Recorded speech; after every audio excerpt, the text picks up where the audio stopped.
This podcast is for informational and entertainment purposes only. It is not intended to be a substitute for therapy, professional advice, or mental health treatment. This podcast does not establish a professional relationship of any kind. Listeners are encouraged to seek support from a licensed mental health provider if needed. We make no representations or warranties regarding the accuracy, completeness, or applicability of the content. The views expressed by the co-hosts are their own and do not necessarily reflect the views or positions of any entities they represent. Mic check, mic check. Welcome to Adulthood, the ultimate scam, the absolute ghetto. a podcast where two Caribbean-raised sisters talk openly about the good, the bad, and the hood of adulting. I'm Z. And I'm D. Let's get into it.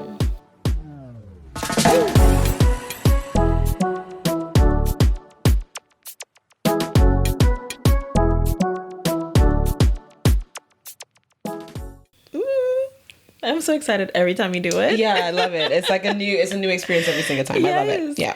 All right, welcome back, gang. We are going right into our episode 4. Yeah. Today we're going to be talking about parenting and fertility and that part of adulting. And let me tell you, it is the absolute ghetto, the ultimate scam.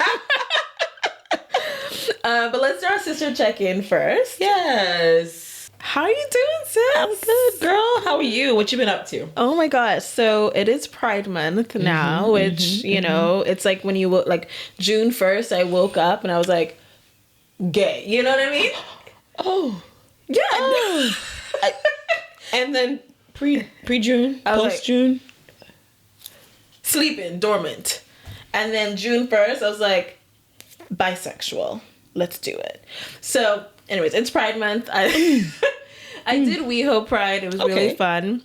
I actually met WeHo was always fun. Yeah, I actually met my partner at Pride, so that was really cool. Nice. Not this Pride, obviously, like 7 years ago. Yeah, we would hope so. We got married last year, so we would hope your partner. 7 years ago, but that was really fun, and I actually got a really sweet text from your daughter, Leilani.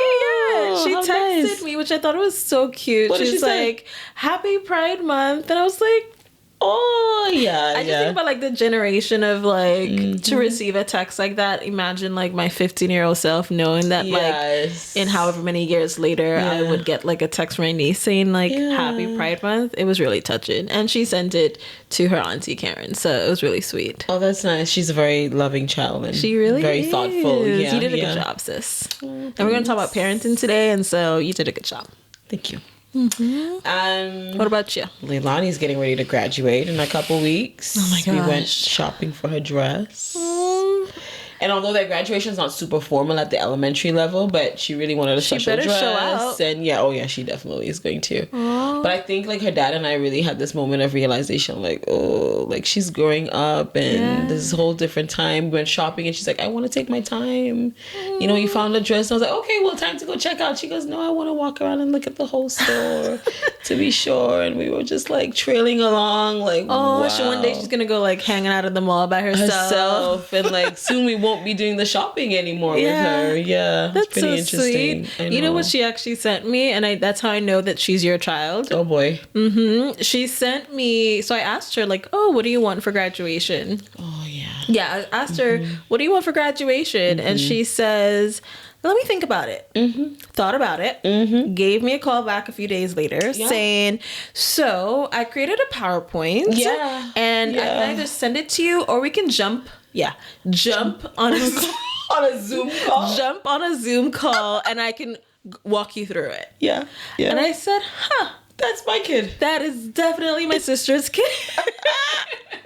I mean, I would do a list. Yeah. But sis did a PowerPoint. It was a list in a PowerPoint. And I bet she didn't use PowerPoint either. Oh no, she used Canva. Oh yes, of course she did. Her favorite And on the thing. last slide it says, "Thank you, Auntie. I know that you won't get me anything on this list, or maybe you will, but either way, thank you, love you, thanks." And I was like, humility. so sweet. Like that's the last slide. And I want you to know that on her list of things were like, what's that makeup thing that you got from Dre last time?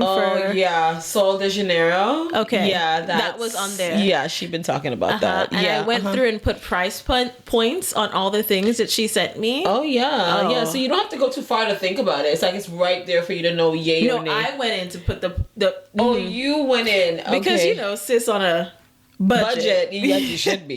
Auntie on a budget. That's what it means to be a millennial. Okay. Auntie on a budget. Yeah. And sis is an expensive little kid, huh? She is. Like, I was watching a video recently, and this girl was talking about, like, her niece in 2023, what her Christmas wish list looked like in 2023 versus 2024. And in 2023, she wanted, like, dolls and, you know, dresses and whatever. And then in 2024, she wanted Drunk Elephant and Stanley and an iPhone and a MacBook. And, yeah. Ka-ching, the kids are ka-ching, like, the kids ka-ching. are... Their wishes are getting like Adult. more with aggrandized. Children pockets. Yeah. That's crazy. crazy. Consumerism. Yes, and that's why I try to control what Leilani watches on YouTube. Like, her dad and I are really intentional about that kind of thing. Like, stop watching all of these hauls with these families who are opening all these things that they didn't actually buy. Nope. But they're creating the expectation for other kids as parents to buy it for them. But also other families that is what you should be giving your kids. Kids, correct. It's creating the expectation. Yeah, and I keep telling Leilani like that's not reality. No. Yeah. Kitty hauls? That's crazy. Yeah, I'm telling you. Oh my gosh. All right. So today, I know we're going to talk about like parenting on fertility and those things. Where are you in the process? We've been... Well, before we get to that, Yes. I have a little sneaky game I put in for you. Yes, I do have a little sneaky game. Let me just get my... Do I need to study? Questions. No. You've done enough of that. Oh. You've done enough of that in your time. I'm going to give you a chance. Put down the textbooks, sis. Put down the textbooks. Oh my God, where did the questions go? That's okay. I got them here. Okay. So it's a finish the sentence game. Okay. I'm going to start the sentence. You're going to finish it. Okay? Got it. I mean, like what you would want to finish it. And whenever I say my, I mean you. Okay? Okay. If my future kid ever says, I hate you to me, I'll probably... They say what to me? I hate you.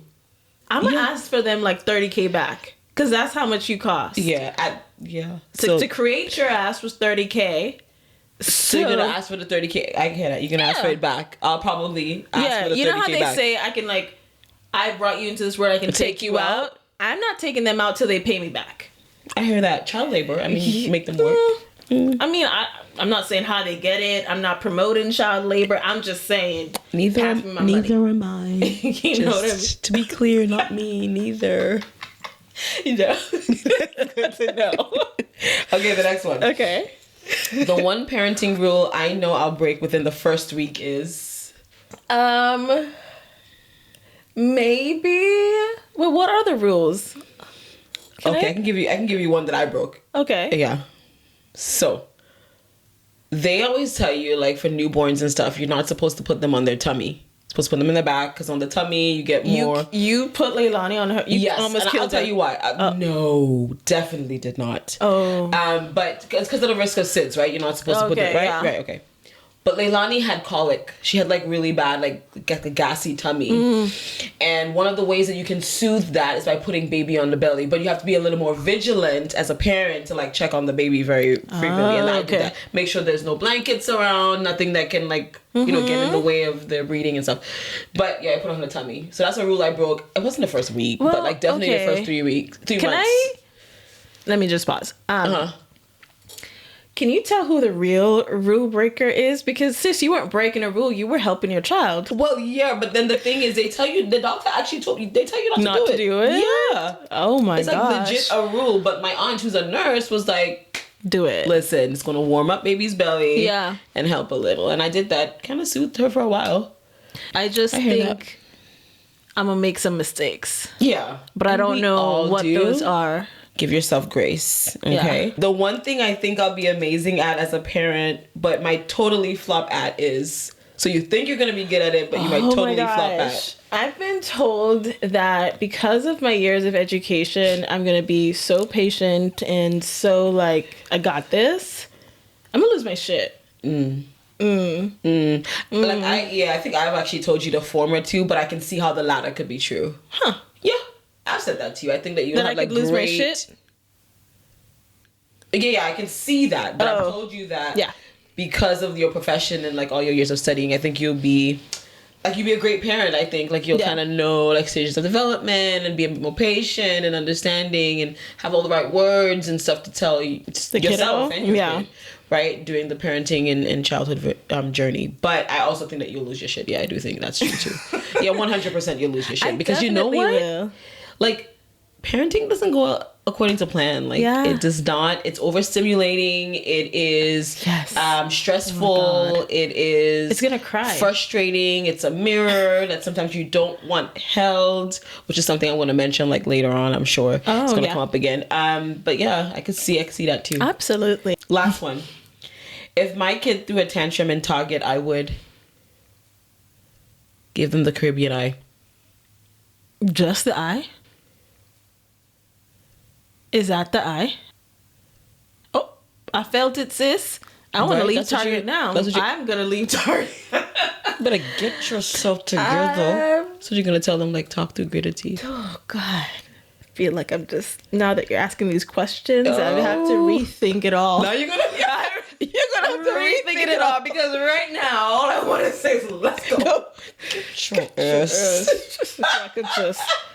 All right, cool. That's all I got. That was good. Yeah. You got me real good. Yeah, I got you thinking too. Yeah, I bet you're going to be lying down tonight. Do I? Do it? No. You'll be great at it. So you were asking. Yeah, where are you in the process of parenting and fertility and all the things? Do you want more? God. Things like that. Sorry, there was an M word. I missed that. What was that? Do I want more? More what? It's a 0 on the more kids for me. My daughter is enough. Thank you.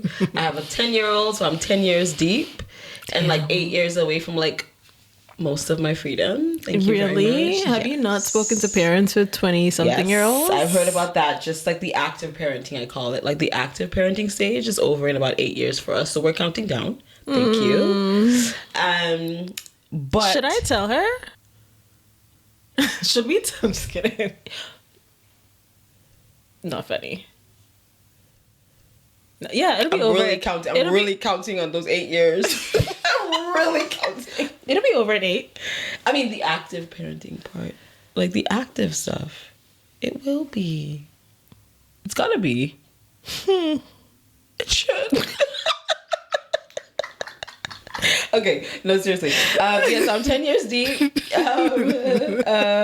But I think the stage that we are at now with parenting is teaching Leilani how to navigate like social relationships and like the friend groups and stuff like that. She has a little more freedom and independence. And every day after school, she wants to go to this friend's house or that friend's house. And so sometimes it's a no and sometimes it's a yes, and like managing all of that. And letting her know that she can't like have her way all the time, which I think she's pretty understanding about, to be honest. But I think that's the stage of parenting that we're at right now. And also we're getting ready to navigate going to a new school. Now middle school, making new friends, learning her identity, puberty is coming up, all that stuff. I think is kind of what we're navigating right now. And in terms of having more kids, no. That's not in the future for me or my husband right now. That's fair. That's absolutely fair. I mean, Leilani's enough. More than. Thank you. More than. She is. Yeah. She really is. Yeah. What about you? Tell me what's happening. Yes. Let's tell the people what's happening. Tell the people. You're all the first to know. I'm just kidding. I don't know. Actually, maybe. Debut. Like a Beyonce moment, except I'm not actually. Drop. Yeah. By the way, since imagine if I pulled out a pregnancy test, I would drop kick you on the podcast. You're gonna tell me this? Drop kick me? Yeah. Is that? That's not good. That's not gonna be good. It's not gonna be good. It's not gonna be good. Wait, on the podcast? Are you kidding me? Okay, but not drop. Not drop kick. Okay, because I'm not pregnant. It's fine. Okay, good. But I'm not gonna drop kick you anyway. It was just an expression. I'm not that violent. I'm hesitant now. I'm not violent. I'm hesitant. I'm just kidding. But we want kids, and I think we're in the process of figuring out how we get there and doing appointments to understand the state of everything. Can we even have kids? What does it take? What's the financial cost of it? We've done a few tests here and there. And so I think right now we're in the testing phase. Okay. And then, we'll continue, depending on what those tests say, then that will sort of determine what the best next steps are for us in our journey. But yeah, I think It's hard to say. I feel like with hetero couples, you can say something like, "Oh, we're trying to have a baby," because like they are trying to have a baby. Yeah. And so I feel odd saying, "Oh, we're trying to have a baby," because we're like sitting in a doctor's office. I think that's the reality anyway. Yes. And I think that's other people's problems more than it is yours. It is your reality. Yeah. You are trying to have a baby, and whether someone misunderstands that or misconstrues that, that's their problem, not yours. And that's their bias. And that's so, my yes, big you are sis. trying. Yeah. Aww. You are trying to have a baby. That's this is just what your process looks like. Yeah. So that's Absolutely. where I'm at in the process of it. And I'm excited to keep you posted on how it all goes, for sure. Good. Yes. Post the content is what the people say. I'm just saying. The people? On the socials, they say post the content. It's just a thing. Post the Content. As in, like, do it. yeah, just do it. Correct. That's what it means. Yes. Post the content. Yeah. But I also know that you were considering, I am like, considering, some content. like, should I share this or should I not? Yeah. But yeah, I like that. Yeah. Okay. Awesome. What we got next? Well, I know we wanted to share, like, to kind of like get us into some of the conversation, some of the like facts around parenting, millennial parenting and fertility, and all of those things. Yep. So we have like a list of like stats to share and just be able to like talk about with each other. Yeah. Do you want to share the first one? Sure. Or Yep. okay. I got it. The average age of first-time mothers among millennials is around 30 years compared to 24 to 25 of the generation before, which is Gen X. What age did our mom have us? Mom had me at 25. So yeah, that kind of tracks. Yeah. Although I was, like I said, by this standard, You I were was a teen early. pregnancy.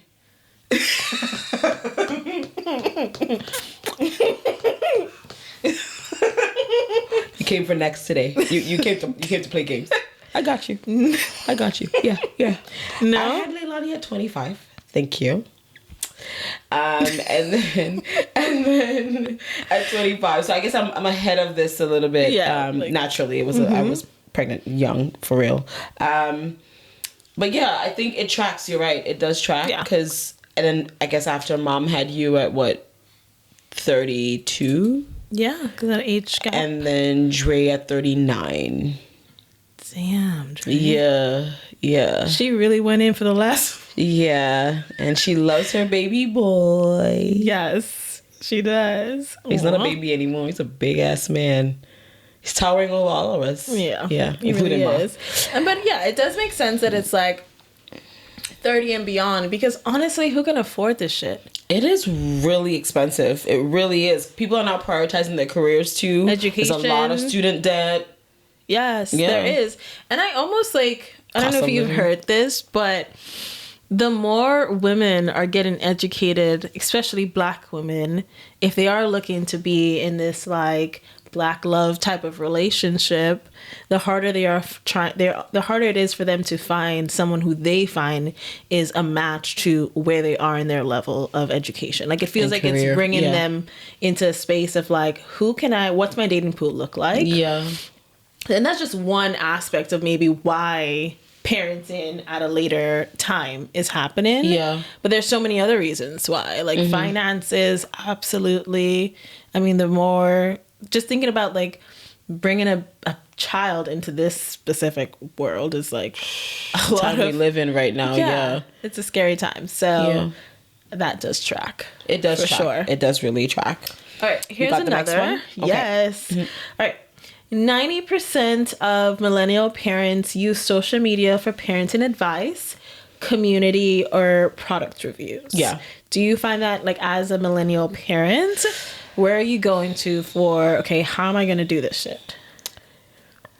Actually, I can't say that I actively seek out advice for parenting on social media, like, at all, to be honest, which is, I don't know if that's a good thing or a bad thing. But you know who I noticed is doing it a lot recently? You're going to name drop? I'm going to name drop. Oop. My husband. Girl, he be sending me reels about different parenting techniques. Gentle parenting. He's giving you little hints. We are like, have you considered... Yeah. And have you considered gentle parenting lately? No, gentle parenting is for gentle children. Okay? Have you met me? My daughter is the exact. No.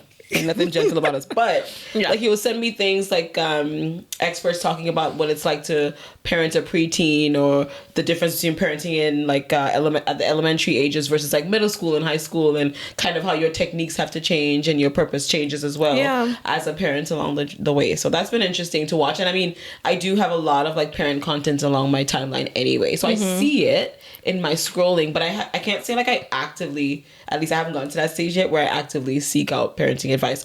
But like things like product reviews, like if there's something I want to get for her, even when I was like pregnant like 10 years ago, I'd look up reviews on certain things like that. I could see how social media played a really huge role in that, like the YouTubes of it all and the Instagram of it all. So that makes sense. And maybe it's a good thing that men are, if your husband is like any indication of like what other men are doing, that they're looking at social media for like, okay, how can I be involved, right? Like, how can I show my care, my attention? These things are, coming to me on social media. I'm going to share this with, the mother of my kids and be able to be active in parenting by learning these tips. I think that's a cool thing about social media, that it's like teaching people some of these like parenting advice. And you talk about dads and you talk about their involvement. There's another stat that we have here talking about like there's more egalitarian parenting roles now. So millennial dads spend 3 times more time on childcare than their fathers did in the 1980s. And I guess we see that a lot too on social media. And my husband versus my dad, like I see that, like there's a change, although circumstances are slightly different, but I see how that is different. And even like what I know my dad's dad to be like too, I think you're seeing the difference. I'm seeing a shift in that. And I think it's more, and to be fair, actually, I want to be fair to them. I think it's a circumstance difference. Like my mom and dad weren't together for all of my life. So I could see how like he wasn't as involved as, say, like with his dad, who was in the home and he was like actively involved, although he was more of a provider role than the kind of roles we're seeing now with dads. Like and my husband, that's why it says egalitarian. Correct. Yeah. So there is a shift. I can see that. But yeah, that's interesting. There's a lot more representation too. And if you think about like the social pressure of more people, the more you see other people do it, the more you like, I want to do that. And so there's so much more representation around the fatherhood role. Yeah, dad content makers on social media. There's a lot of them. I mean, there's a lot. Yeah, especially black dads too. It's a big presence. They have their moment on social media for sure. They are having their moments. The Kiers and the DeVals and of them all. So that's true. Yeah. You mentioned that you're waiting that additional like 8-year mark. For when you're like, okay, active parenting ends, and I'm thinking about this other statistic. That millennial parents spend an average of $310K to raise a child to the age of 18 only, not even including college, significantly higher than previous generations. How are you doing, sis? Your bank account okay? The bank account is bank accounting a little bit. I mean, I could see that, but I have to say that at least in Canada, children are very well taken care of by way of like the childcare system and the like the daycare system. The only like trip up with that is that like there are long wait lists, and so sometimes it's hard. So I see how the cost can factor in there, because you're staying away from the job a lot longer so that you can be able to be home with your kid, because you can't get them into date. I get that. Yeah. But like they have like programs and initiatives in place for mothers, particularly like low income mothers and middle and what do you call them? Middle class mothers. Yeah. There are a lot of incentives and programs to help subsidize childcare and stuff like that. So I say it's one of the good things about Canada, but I see how in general the prices and the cost can like rack up 100%. Definitely. I'm thinking, the idea of like saving, the whole idea that you're going to be fully prepared to have a kid. I look at this number and I'm like, no. What does that look like? No chance. You're never fully prepared. But also, I think there are other costs to factor in as well, especially if your kid is into sports or in art or gymnastics. Gymnastics. We pay for gymnastics like 3 or 4 times a year, like the season. We pay for it by season. But also, I have to be fair to my daughter. She's in recreational gymnastics and not in like competitive gymnastics, which is a whole other beast. That's a whole other money bag by itself. You know what I was thinking though? You're talking about gymnastics and the money and all of that. I'm also just thinking about the investment of like parents into some of these sports. And like their time? Their time. Yeah. And there's this like running joke, like you have to be mindful what sports you sign your kids up for because you're signing yourself up for that. Like I don't want to be sitting in the hot sun. Yeah, like for track meets. No, you better jump in the pool in the shaded area. Correct. Yeah, swim meets, basketball, football. Yeah. All of it adds up. So yeah, you're right. It's not just the financial cost, but also the time. The time I can cost agree. To it. Yeah. It's a time investment. I hear that. What else we got on the docket there? All right. So fertility. Yeah. I think right here, it says here that millennials born 1981 to 1996 are the first generation to... You barely made it. I just want to let you know you barely made it. Okay, tell the world. Tell the world my age, the year, and that I barely made it. I didn't even say... Oh, do you want me to... Anyways, are the first generation... Maybe you should read that stat over. I feel like I interrupted you. Millennials born 1981 to 1996 are the first generation to underperform expected fertility rates based on earlier trends. Underperform? What is such a jarring word? It makes me feel like I'm out here every time you open them damn legs, you're performing for somebody else.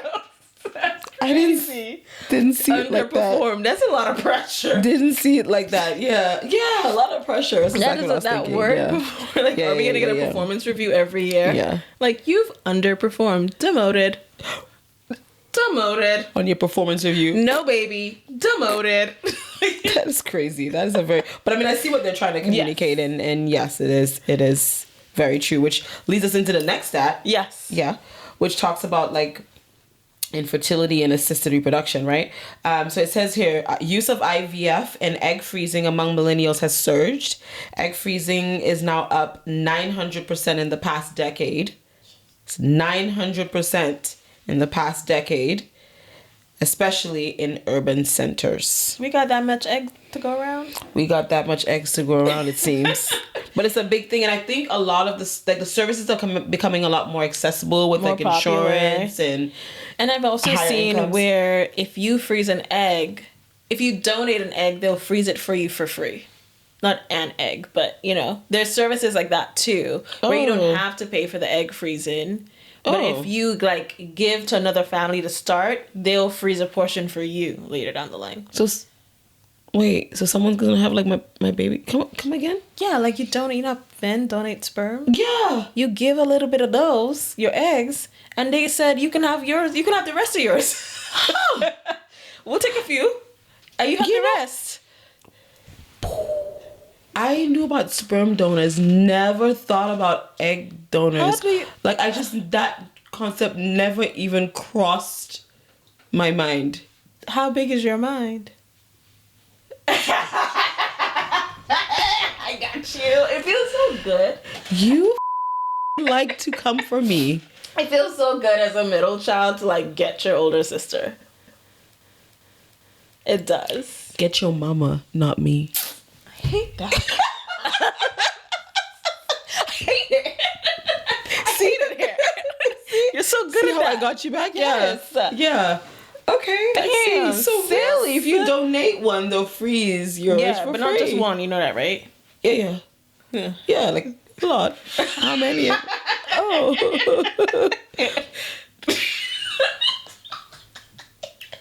Are you laughing at me or with me? Because right now it doesn't feel whiffy. It feels atty. At me? Oh gosh, yeah, I am laughing at you.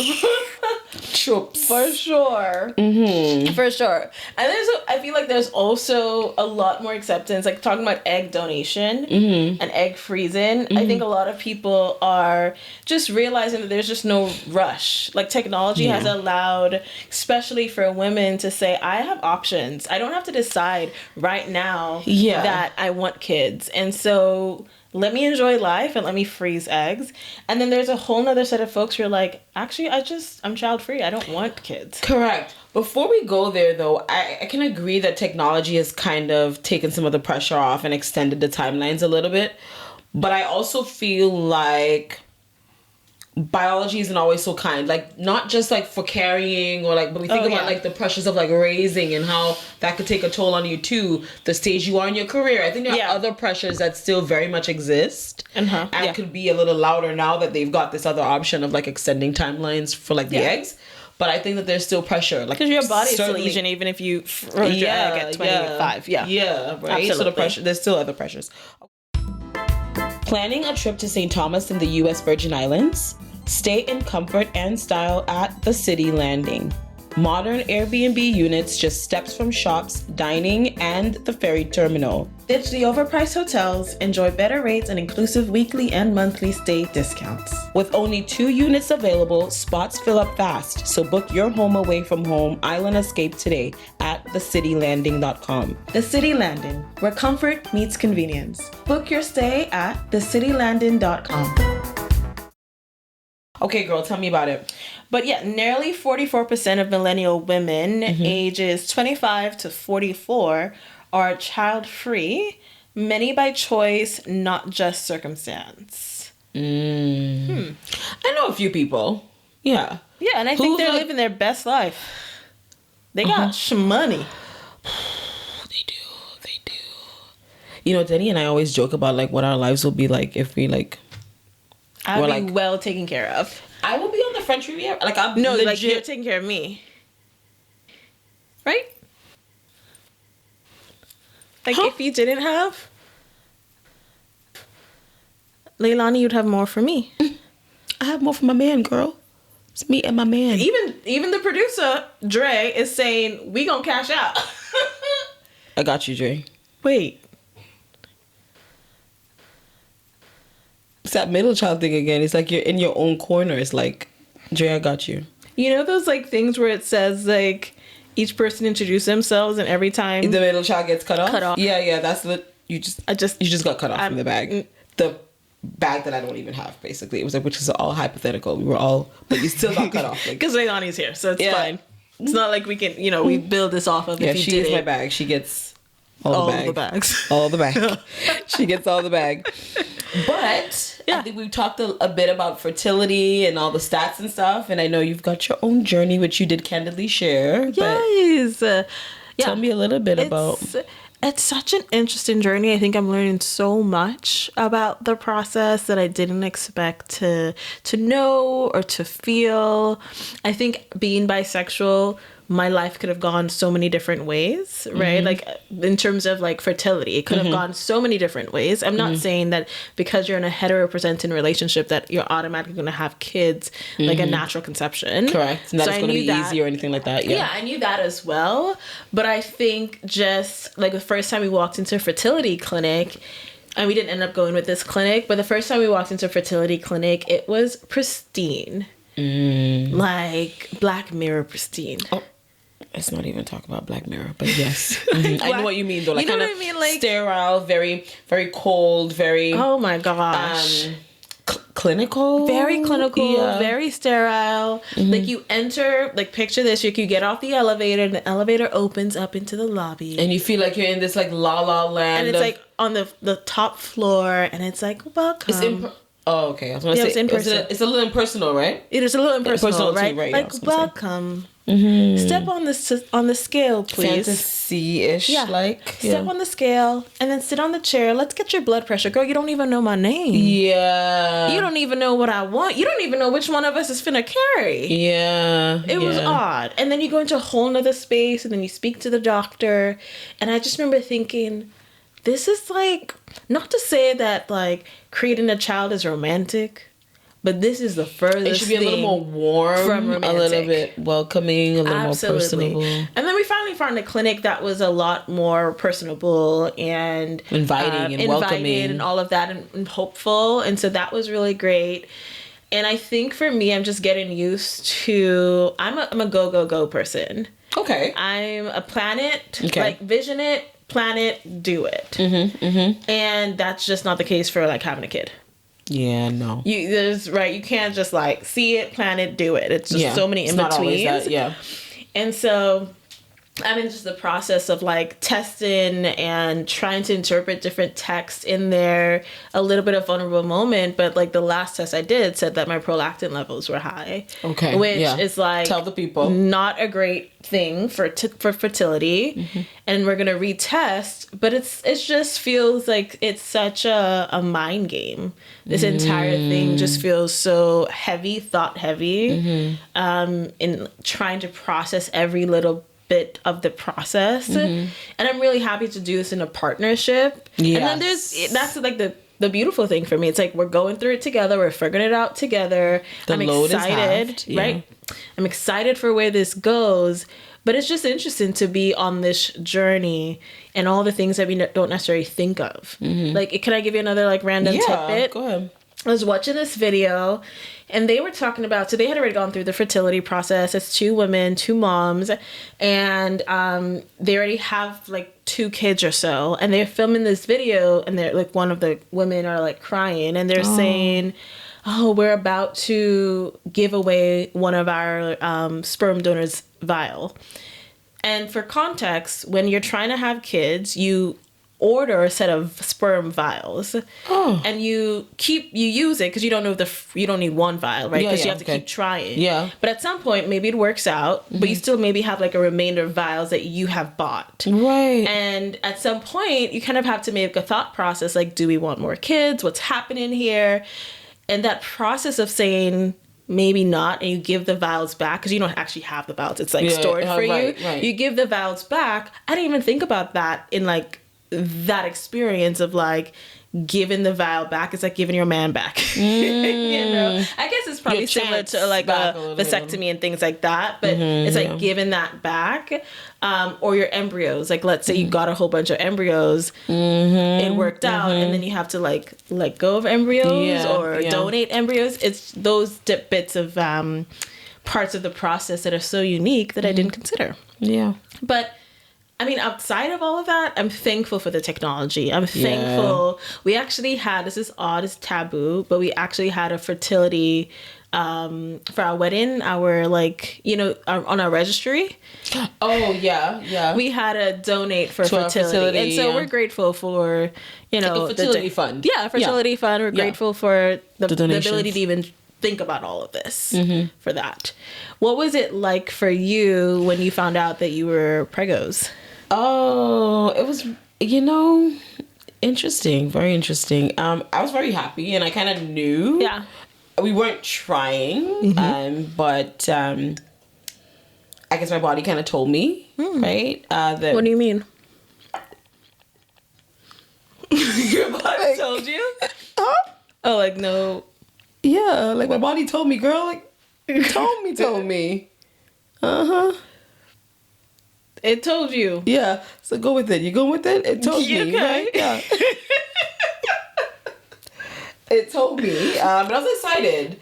But I think a bit of that was like the naivete and the romanticized part about being pregnant and being a mom. Like, and I was really excited about that. And I was excited about what that could mean for my relationship and our family, right? But yeah, it was a very exciting time for us. My husband and I both know we wanted children, and that's plural. We knew we wanted children at that time, which obviously changed. But yeah, it was a very exciting time. How did I find out? Do you want to know all that? Sure. Girl. Tell me why I peed on that stick and the second line was faint. And I was like, pretty much not. Yeah, no, that's gotta be a no. You know? Must have been on the third stick. Must have been a mistake. And I'm literally sitting on the toilet with the test in my hand and the instructions in the other hand. And right at the bottom in the middle, I'll never forget, it said, no matter how faint that second line is, sis. You got a bun in there. There's a bun in the oven. And we went to the doctor and kind of confirmed and figured it out. And yeah. I mean, I know there's... Yeah, I know there's like so much from like that point up until now. Was there anything around parenting that you did not expect? Jesus, so many things. I think parenting is a mirror. I think we all know that children are a reflection of some of the best parts of their parents. And it's not that I didn't know this next part, but it's always shocking. It's coming to life. Because there's sometimes there's an unsolicited mirror of like the parts of us that we didn't know we need to fix. Yeah. Or that we didn't know was there, or that we don't like, right? Didn't want to address. And I think that that's like one of the things that stood out to me the most. I can't say something I didn't know. But that was one of the things that stood out to me the most. Yeah. Yeah. I remember one of the many moments probably, but one moment in which you shared, oh my God, she's a human. Like, she's a little human. Oh, I do remember that. That's when she had feelings and she started to frown. That was I know, that was so interesting when she started to have feelings. Like, because like I was her everything. Like, it was like nothing could make her feel sad. I'm talking about like 3 or 4, right? Like, nothing made her feel sad, and then at some point, like, something made her feel sad, and she kind of like retreated, and I was like, she's got feelings. And not that I was mean to her or anything. No. Like, it wasn't anything bad. It's just that, like, to see her little face crumble. Yes. Like that. I remember really we spoke about that. I was like, that is such a cute thing. That, again, you just don't think about feelings that. now. She's got, like, feelings. Yeah. Yeah, you don't think about it. Correct. Yeah. And I think to that very point of, like, oh, she's got feelings. It's like, oh, she's learning everything I'm doing. Or I see something in her. Like you're saying, that mirror, you see something in her that you're like, I think she got that from me. Mm-hmm. God damn. There's a great many things. Yeah, she got from you. Like the PowerPoint. Great. Of her gifts. Not the PowerPoint. Yeah. The PowerPoint of her gifts. A great many things she got from me. Yeah. That's wild. That's really crazy. Okay, is there anything that you didn't expect along this fertility journey so far? Are you going to laugh at me? Listen, no, sis, not. Y'all said it was 9 months. Oh yeah, bitch, it's 10. Don't let these people on the internet fool you. Don't let these people fool you. It is 10 months. Excuse me? Mm-hmm. I can't remember quite how we landed on the 10, but it is definitely 10. Like, I think if you like do the math thingy majig, it's 10. It's not actually 9. Yeah, that shook me. Oh yeah? That did. I was like, wait a minute. Yeah. My calculations are off. Mm-hmm. You really in 10. They're telling you you're in 9, but you're in 10. The calculations are off. Oh, and there's a lot more. I think social media, again, what I'm appreciative of social media is how informative it's been about all the little things that you just... People really didn't tell you about pregnancy. I think women got pregnant. They hated it at some point. Some of them liked it. They gave birth, and then those kids grew up, and they're like, hey, Mom, how was pregnancy? And they say, it was good. Because the memory has faded. I'm almost certain it's because the memory has faded for some parents. Yeah, it's a whole lie. So social media has allowed, like, in that moment to capture what it's truly like. And I've appreciated that. It's scary as shit, but I appreciate it. Yeah. There's one more thing I want to share about what I didn't know, actually. I just looked at my notes and saw it. That friendships change. When you become a mom? When you become a mom. Yes. Oh my gosh. That's a whole grieving process by itself. And that new friendships form too. Yeah. And I'm going to leave it at that because I'm pretty sure at some point we'll do a podcast about friendships or about grief. Yeah. But I felt like in my parenting journey, I lost one of my like best friends. And that's a relationship I still grieve to this day, I think. Yeah. Yeah. You will definitely talk about friendships, but I think as someone who doesn't have kids and who has friends who have had kids, I feel it on the other side too. That's interesting. I also feel it like, okay, how do I navigate this? What do they need? I don't want to be overbearing, but also there are milestones in their pregnancy journey that I'm not saying we're best friends, but you know, I thought, oh my gosh, I would know about this. The texting in the friend group, and it would be, and it just wasn't all of those things because you forget that your friends who are getting pregnant are in a relationship, so they're doing that maybe with each other and the in-laws and all the people, and so like their circle has grown, and you're like down here still. So the message just gets lost by the time it gets to you. That's like I used to think, because when the vision came to me, we were this friend and friend. Oh my gosh, but over time they've grown their own circle. I hear that it's like, that makes sense. I'm not. Those milestones you share there. We're not gonna have a sleepover. I'm not gonna be the first you're gonna tell about these milestones. You're gonna tell your man, your wife, your whoever. Yeah, I hear that. I hear that. But yeah. Okay. What's it like parenting for you abroad? Oh, the not having a village. Yeah. Not having a familial village. I want to be clear about that because I do have some really great friends who have been very supportive over the years since we've been living in Toronto. And have become really close to Leilani and attached to her, which is great. But like, there's a level of guilt sometimes and hesitation when you need to ask a friend to watch or to spend time with your kid or to actually be a village. Then, at least let me speak for myself, then I would have, if I had to like ask my mom or ask my sister or ask Dre, it's just like, so then I'm like, you available? Dre, are you available? Ma, are you available? But as for my friend, I like have to think about it like a million times. Like, yeah. And it's nothing that they've done, nothing that they've said. It's just like, I just have to think about that. Like, I think about that. That makes my head, I live in my head a little bit about that. About it? Yeah. I think if, from my perspective as aunt, I also feel a grief in that. Because I'm away. You're not like watching Leilani grow up. Like, I'm not watching it. Like, I wasn't there when you had Leilani. Oh, yeah. The first time I met Leilani, she was less than a year. She was less than a year, but it wasn't like a month or nothing. Yeah, she wasn't like pink, you know? Yeah. That's a good one. I guess pink. Speaking of pink. What? I still remember Dre when he was pink. That's weird. How is that weird? You were 14 anyways, so yeah, exactly. Never mind. Yeah, it was weird. It was weird there was a boy. Yeah. Like, you know. And that's it. I'm gonna leave that there. It was weird that he was a boy. It was 3 girls in a house. We all just, you know. But anyway, go ahead. Yes, I agreed. You didn't see her when she was pink. I get that. Yeah, so that's been interesting to know and her milestones through the phone. Yeah. Or communicate with her through the phone. Yeah. I grieve what that could have looked like if we were a village all together. Yeah. And I could have been a part of that experience. Yeah. Oh, I hear that. Aww. I feel like we're activating superpowers. Why you have to always go there? We were just frolicking and that was good, but why you gotta superpowers? Why you gotta go out California on me? Listen, the Californians Toronto. are not gonna be happy with me. Okay, Toronto.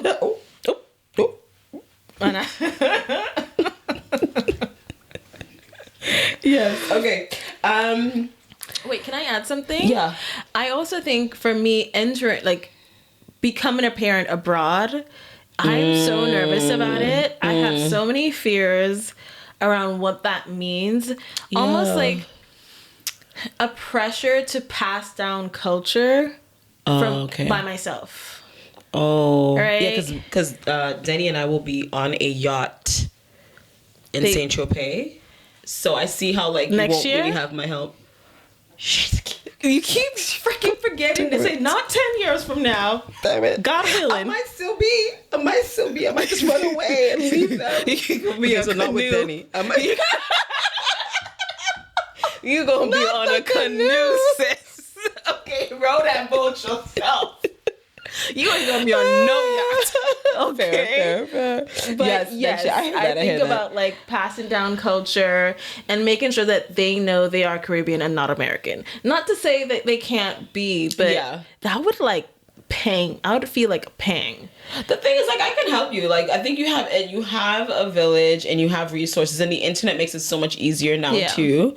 That there are things that you can curate and engineer in your home to bring the culture to life here as well. And it starts with music. It continues with food. Yeah, I can listen to music. Wow, books. There's so many great Caribbean books. Even children books. Children books. Yeah, really. I think you'll be fine. We'll make it work, and then you just have to be intentional about it. It's a lot more intentionality. Yeah. When you live in the diaspora, you gotta make it intentional to like go home and like visit and you know immerse yourself in the things, the sand and the beach and the nutmeg. Drop my kid in the water. I'm sorry. Say what now? What you gonna do? Drop my kid in the water. Just like swim, fishy. CPS gonna have a real good time with you. A really good time with you, Danielle. They're gonna be on my ass. Yes. Like, why did you up yet? Wait for it.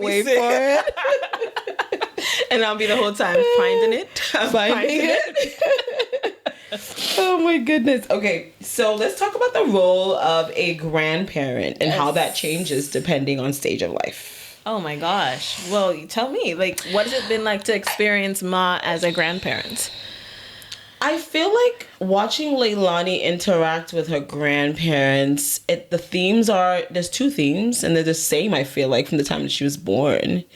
And it has been to love her, like unconditional love, to the point of spoiling. That's the second one, spoiling them. Yeah. I literally, like, caretakers, yes, but I feel like that hasn't changed. I haven't seen the parenting relationship change. I mean, I don't know if I'm missing something, but so far, no. For the 10 years, I feel like it's been consistent. They love her unconditionally, and they spoil her. I don't think like the role would change. I just think moving from your mom, viewing her as your mom, and now viewing her as someone's grandmother. No, I'm a mommy's girl. She's always going to be mom to me first and foremost. Us. And I mean, but Us, mom yes, to us. I know, but I mean, you were asking me. But what about me? It's me. It's me. Hi. I'm the problem. Did you hear it? Did you hear it? Did you hear when she said she's the problem? I walked right into that way. So you really haven't seen it. She's, been someone that you could rely on in a relationship, close relationship with. I will say that parenting myself has brought me closer to my mom. Really? Yeah, that's absolutely. beautiful. It makes you understand a lot more the struggle of what it's like to raise someone who's almost exactly like you. That's And you can see a little bit of her grandmother. Yeah. In her. Oh, 100%. Oh, yeah. She's sassy, just like her. Yeah. And witty and smart and quick. Sharp. Yes. Razor sharp. Yeah. Her ability to carry conversation, all of that. Oh, yeah. Now, I think a little bit of that is because she was raised amongst us, like big adults. people. Yeah, adults. Big people. Big people, as we say. But like, Dre was a teen, you were a young adult, then there's Ma, and then, That's true, the village gaps. is all correct. I think so. That makes sense. We never cooed at her. We didn't do baby talk. It was all like big girl talk always. I think something that's going to be like an interesting, because you were a teen mom, 25, and we keep saying that. People gonna think I was. Girl, I was not. I was big 25. Thank you very much. But I think about the statistic about the 30, like millennials not entering parenting until later, maybe in their 30s, what that means for the age of grandparents and the experience that some of us had with our own grandparents, that looking very different from what our kids are going to experience. I think about Leilani being 10, having 10 years of Ma. That means knowing Ma since she was in her 50s. Right? And the next generation, if Dre and I have kids, they will know the version of Ma that is 60 plus. Yeah. And those are two different grandmothers. I mean, we can't dispute aging. We can't dispute all of the things, retirement, all the stuff. Those are two different grandparent-grandchild relationships. And we had something like that. You had a closer relationship to our grandmother than I did. And I see, wow, that kind of like pattern maybe could repeat itself. And that's something that I think about. Like, if I have this little sense of urgency in me, and I don't think it's a bad urgency because I'm aware of it, but I really want to give Ma that experience of being a grandmother. Yeah, to your children. To my children, but in all of her fullness. Right? Like that. Yeah, all her able-bodiedness. All of that. I feel like that's a gift that I can give her. Yeah. Is in all of her fullness, giving her this, like, look at the fruits of your labor in this way. I think that would be so beautiful. So I do have this little, like, sense of urgency that I have to monitor, but it's there. It's there for me. Yeah. I like that. And because we're talking about kids, that makes sense. And this is very appropriate for the topic. But if I could, like, Kiki Palmer a little bit. What does she do? And talk about reframing, because she talks about this idea of like reframing.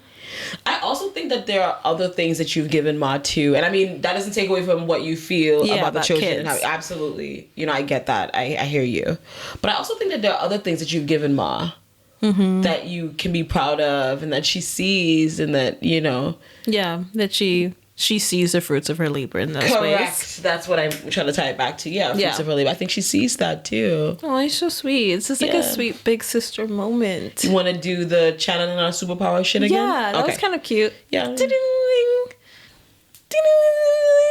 Is that the face? That's our superpowers don't get activated that way. You gotta smile. Try again. So excited. Did you feel the closeness? The synergy? Debatable. Oh my god. Definitely I haven't debatable. said that in a long time. Okay, let's talk about how I feel. Honestly, like let me ask you this question. Oh, I'm gonna ask you because I feel like that's more like a question for you to answer. Have you felt like your identity has shifted, or that you've lost yourself in some way through parenting? Yeah, I have. 100%. Yeah. And I think we kind of talked about that last episode or a couple episodes ago, when I said like, this is the time of our lives where I'm now like rediscovering myself and figuring out like who I am outside of parenting, because I feel like that's all I have done for the last 10 years. And that's who I am, right? At least up until now, until I rediscover and figure out, you know, who this person is. But that's a lot of my identity has been consumed and wrapped up in motherhood. Yeah. To the point where I mentioned last time, I feel like I've lost my fun bone, and I'm just not the person I used to be. And maybe that's okay. Yeah. But I have to figure out like who I am outside of parenting. Like that question still exists. Remains. Even if I'm not fun anymore, whatever that means, right? Yeah.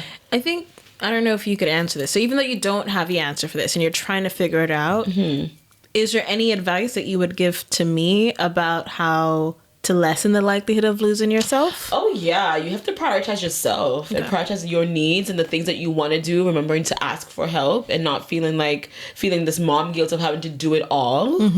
I feel like you really need to leverage your village and leverage your partner, and I think you're poised to do that. I think at the time when when Denny and I had Leilani, we weren't like living together, we weren't married, and I think a lot of those foundational pieces that you and Karen have, Denny and I didn't have it at that time.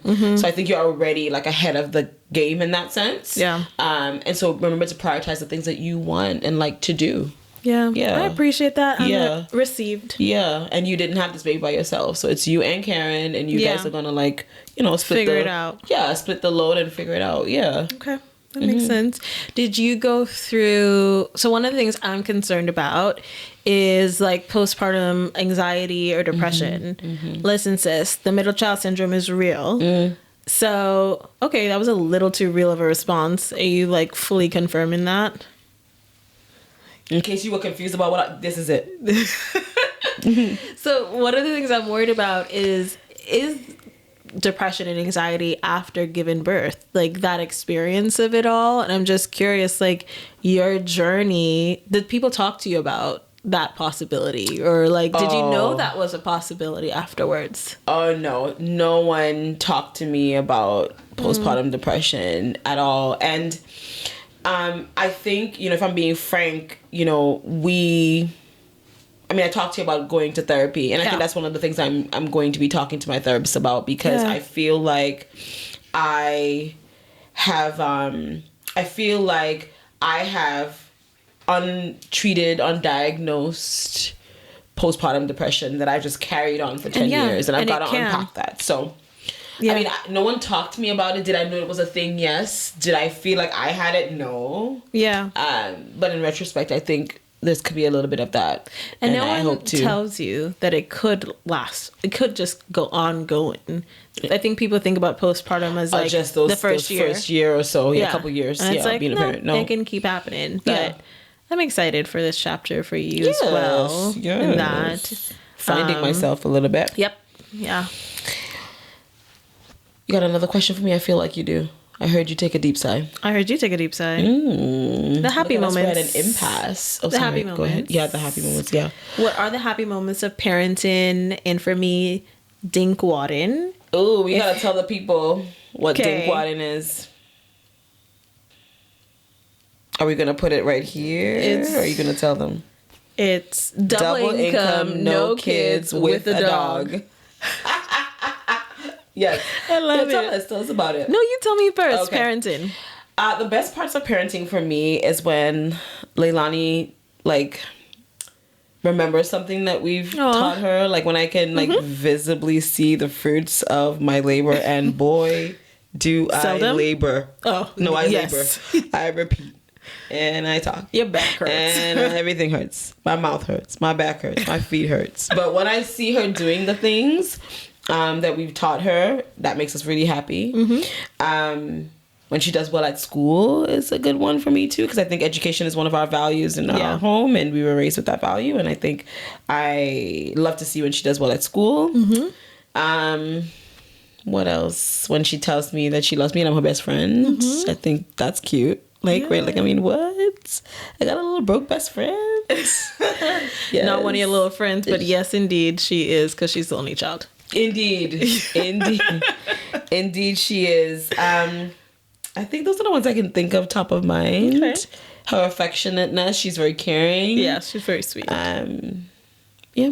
Awesome. Yeah, when I see pieces of Ma in her too is really nice for me. Yeah. I bet that's like a sweet moment. Too. It is. It is very. Yeah, it's very Yeah, endearing. if I think of anything else, I'll tell you. But for now, no. I think those are my proudest moments, my happiest moments, best parts of parenting. of being a parent. Yeah. Yeah. Does it make it all worth it? Those moments make it worth it. Why are you laughing, Danielle? Like, you don't think it's worth it? You look like you thought about it, sis. Sis thought about it. I love my kid. I want to be clear. I do love my She baby. does. Yes, I Absolutely. do. In case she's watching this in like 10 years. I love you, girl. You're my homie. She ain't one of my little friends in them. She finna be in 10 years. I'm not one of her little friends in them. She I feel ain't like I got it both wrong. ways. You're definitely getting it It's wrong. applicable both. Yes. Dinkwadding. Yes. Okay. I just want to be that. Just can I just say how that sounds like? Yes. Can we say? We could just bleep it if not. Maybe. Yeah. Let's bleep. Okay. We'll Dre, bleep, did you write that down? We're gonna producer man. Okay. I see a nod. Got it. Yeah. I would say the ability to travel and not think about responsibilities in that way, like keeping another human alive. It's already stressful trying to keep this dog alive that I'm like, thank God I don't have to keep like a human alive. Yet. Yet. Yeah. Oh. Remember the little gigapets? Is it a gigapet? Oh yeah. I kill that shit all the time. I have one too. I think it beeped a couple of times and then it died. I have it's in my drawer at my big 36. Beep. It's Beep. I got one, a dinosaur, I think. Okay, not like a fucking flat line. It just beeps because it needs attention. And then it dies because it poops and it needs to sleep and all the things. So I let that shit die. So yeah, that's one thing. The other thing is I really appreciate the time to be in my partnership. Learn each other's ways, go through other difficulties together, navigate those successfully. So I just see this as an incubator of like, we're learning, we're growing so that we could set ourselves up for the likelihood of success. Will it be successful? No, but just setting us up Building a for foundation. helping to build a foundation. So that's what I would say. Yeah, okay. Awesome. All right. Okay. We have reached popcorn. I didn't say that right, so I want to say that again. I sounded like the singer. Popcorn. Where you get that new clocks, your daddy? I just thought you want to hear me say that. And there's popcorn and pop culture. So today we have another letter. Yes, we do. Okay. Dear Z and D, am I the asshole for telling my sister she's not a parent yet, so her opinions don't count? Ooh.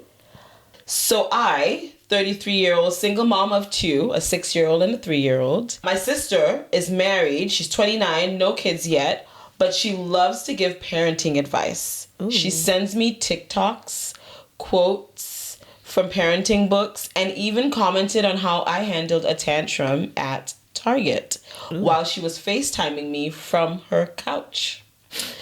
Last week, during a family dinner, she told me I need to be more gentle with my 6-year-old when he talks back. I had had enough and I snapped. I said, "You're not a parent, you don't get it, and you don't get to judge me from the sidelines." Ooh. She got really quiet, then later texted that I embarrassed her and made her feel excluded from something she was looking forward to.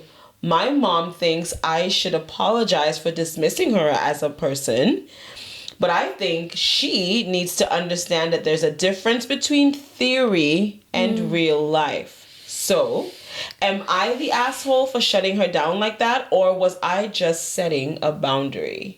Damn. Damn. That's a tough one. First of all, I just want to acknowledge that like a 6-year-old and a 3-year-old. Did she say she was a single mom, or did I make that shit up? She's a single mom of 2. That's hard. That's hard. Yeah. That's so doing hard. The best that oh you my can, gosh. sis. Yeah. And then her sister ain't got none. She ain't got not near kids. 29, she ain't got none. sitting on the couch. Well, just that one time she was sitting on the couch. Just that one time. You know, it really depends on like what happened. We won't really know what happened. You know, she didn't give us much details about what happened at the point when her sister told her to be more gentle. But I think it's fair. Like, I think it is fair to say Instagram has made it seem that parenting can be this bite-sized way. Like, there you go, 30 seconds, go do it. Mm-hmm. And it's, I imagine, just not like that. And it could feel pretty, like, frustrating, probably as a single parent, to continuously get these, like, TikToks and those Instagram reels of like, hey, how can you be a better parent? How can you be a better parent? It's about parenting advice rather than like funny stuff or like really good happy stuff or trends and stuff. Yeah. You know? I think there's a sensitivity maybe, or just around being like having these external people tell you what a good parent is supposed to look like. Correct. Or this whole trend around gentle parenting, when really I feel like the concept of gentle parenting is just a rebranded way of like, treat your kid good, my friend. Correct. I think too that 2 things can be true here. Yeah. I think that she could actually be setting a boundary, and I think that she could have also hurt her sister's feelings. For sure. Like, I think the 2 things can be true. Now, I think it's just a matter of them having... How could she have said it then? How could she have said it? Like, well, I mean, we don't have context about how she acted. Oh, yeah, well, yeah, judging me from the sidelines. She said all of this. She said all of that. She went in on her baby sis. Yeah, okay, maybe not all of that. She said, baby sis, you on your couch. Yeah. Oh, well. There was a couch, wasn't there? Yeah, the couch was the first time. The time they fell out, remember, there was a tantrum at Target, and there was a whole thing, right? And then FaceTiming from her couch. At a family dinner, yes, at the couch. But at the family dinner, she told her that she needed to be more gentle. In front of other people. Yes, there was no, like, context for what exactly happened that day. It was just that's the day sis went off. She was like, yeah. I'm done. I'm done with this shit. I'm choosing violence. Yeah, I think that could have been a different way. Like, let's say this was us. Like, I don't have kids and I'm sending you all this shit about, like, how to parent. How would you tell me? Cool it off.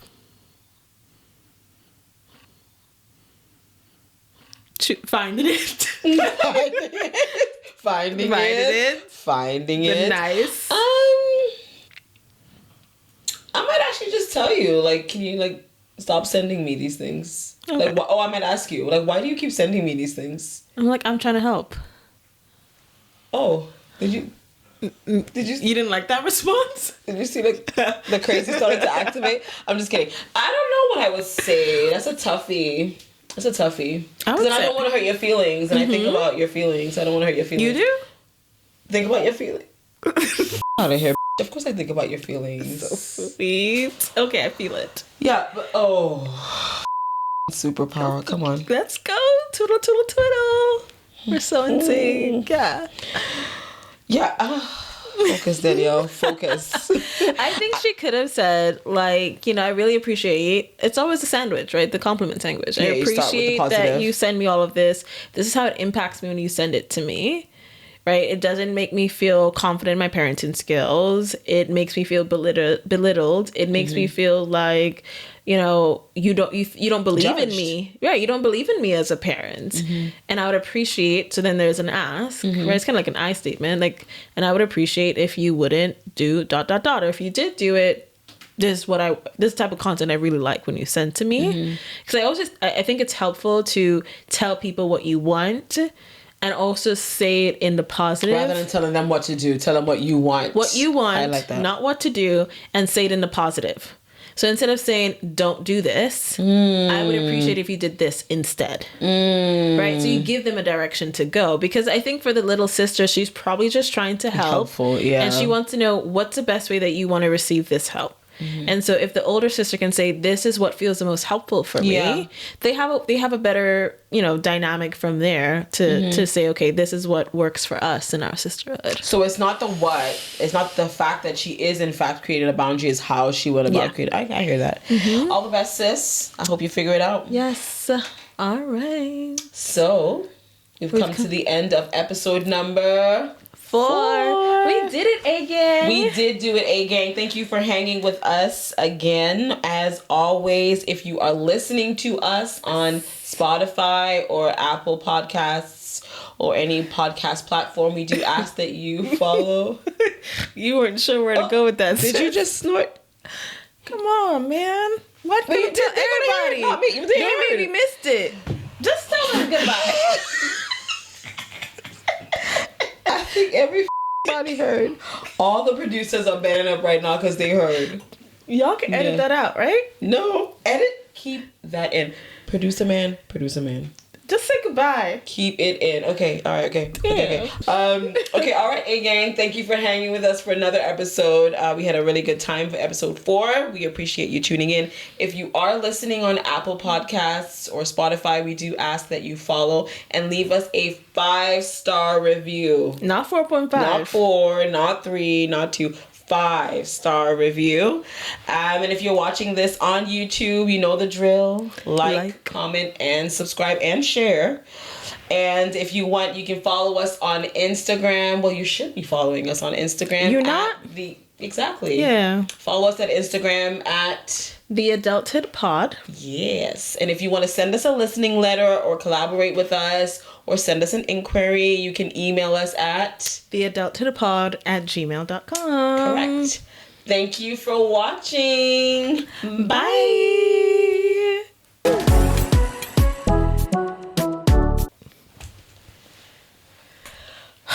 Personality over.